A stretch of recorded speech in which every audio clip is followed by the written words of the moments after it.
CarX Series is going to be the game we all been waiting for, and here's why.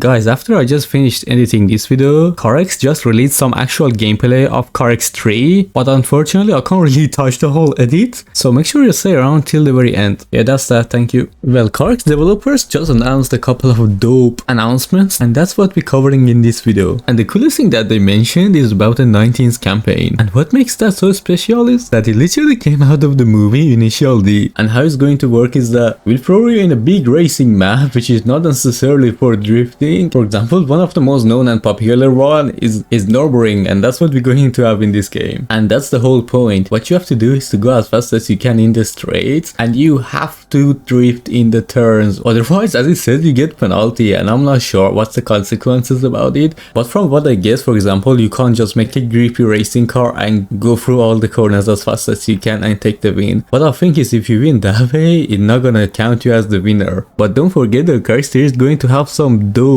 crash physics, and that's gonna make it hard, man, especially if you're competing against another player. So my boy, you can't just send it fully and just fly the car over the jumps and all that, which is a good thing. And it's not the choice, you have to play all these modes, because the game will give you missions and achievements that you have to complete, and if you don't, well, you don't get the points, you know what I'm saying? And I love how it just doesn't leave the new players in the dust like older versions of CarX, like, because in the other versions it would just throw you in the map, okay, do what you want, learn how to drift and do this, do that, and just learn yourself. But this game have a big learning side to it. Beside all these races in tracks, guys, we will have toge races in pair, like especially like the movie Initial D. And guess what, even the cover of the mode is the shot with the exact cars in Initial D. So that means two things. First of all, it's not going to be easy, and second of all, we will have a toge section in the map. How good is that? And if you didn't know, the whole map of the CarX 3 is in an open world style that different tracks are connected to each other. And don't get me wrong, this map is going to be huge, because literally one of the tracks is just Nürburgring, and my boy, that is a big track, and that's just one of them. We will have a toge section and a bunch of other different tracks as well. So they are nicely set together and made a whole big open world map, which is dope as hell, dude. They also mentioned that for the toge section, you don't necessarily have to be drifting all the time. So that makes something clear that the physics of the game, unlike other drift games, isn't like that the car just wants to drift everywhere. Like those more arcade-ish style games, for example CarX Series Racing 2. And beside that, what makes that game even more impressive is that the layout of the map allows the developers to edit the map, remove or add or move everything around so easy that it never was possible before. So there is a chance that every once in a while some tracks get removed or moved or add, and the map just gets expanded even more. And that's another thing that will make this game so special. And beside all that, CarX 3 has something that none of the big titles have, and that's when it comes to car customization. Dude, in CarX 3 you can literally make every single part of your car, and it goes so far that you can even literally change the colors of your engine pistons. Dude, you can customize things inside your engine. Like what the hell, dude? Like, that's crazy. And even from the alpha footage that we received from the developers, you can see the game also has liveries. You can't even make your livery in Assetto Corsa. Well, you can, but you have to make it in some 3D software like Blender, then import it to the game. That's like a big headache, dude. Or even in Forza, you do have levers and all that, but the car body kits are so limited that literally most of the cars doesn't even have a body kit.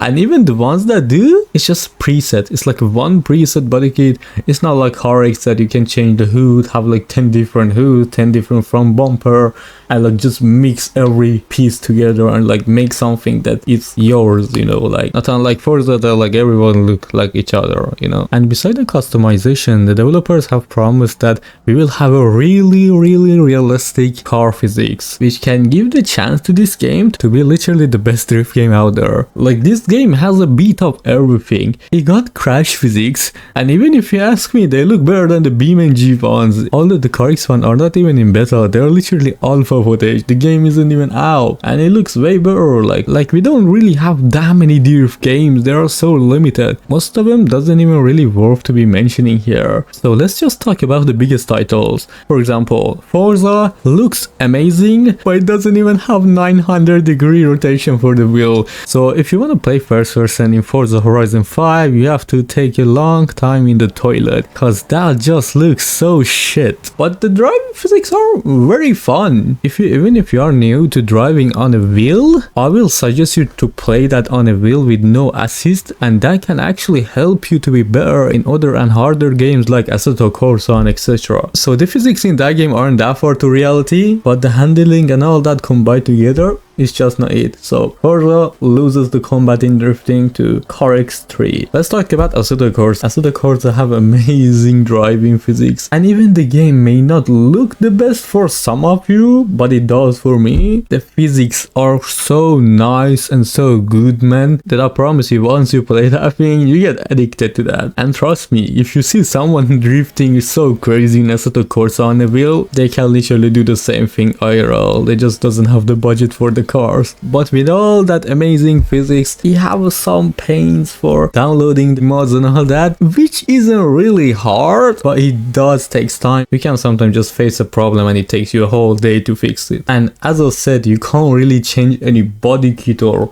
put any cool liveries and all that in the game itself, but as the game is moddable, you can just import those to it. But still, with all that, it probably loses the combat to CarX 3. And about BeamNG, guys, listen to this. The game is literally a crashing simulator. It's not a driving simulator. It's not just a car game that has car damage. So it's literally just designed to simulate the crash, and the force feedback on the wheel is just awful. And again, also you don't really have a customization, so again, CarX is just better. And also, because some of you may ask, the game first will again unfortunately come for mobile and in iOS platform first, then it will come to the PC and all that. It may even come before the CarX Street PC version, as literally only a couple of months have been passed since the developing of the game got started, which shows this game is just rocketing so fast. And yeah, I'm kinda even expecting the game to drop out this year.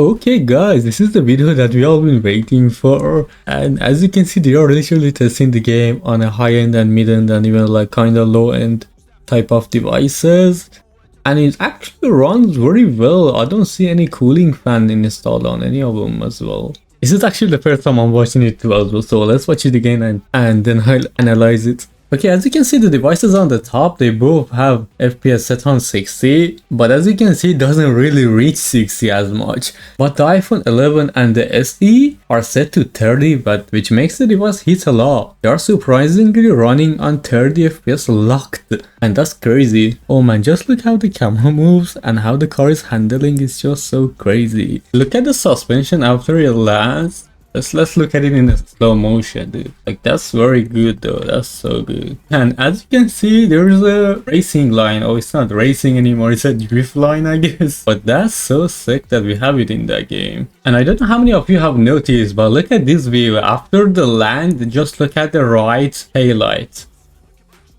Damn, it brakes. He just tapped the wall and look how the physics reacted. It was way better than what I expected. And guys, just from that I can tell the physics are way better than CarX Street and all the other CarX series. I can't wait for this game, and that's all I got to tell. So that I've made a second channel that I post little clips or maybe some longer videos that I can't really post here, but they are still in the same topic of this channel, so isn't anything crazy. Anyway guys, that was it for CarX 3. Also, there's another new game that is coming up, so if you want to find out more about that, just tap on the pop-up and enjoy. Thanks.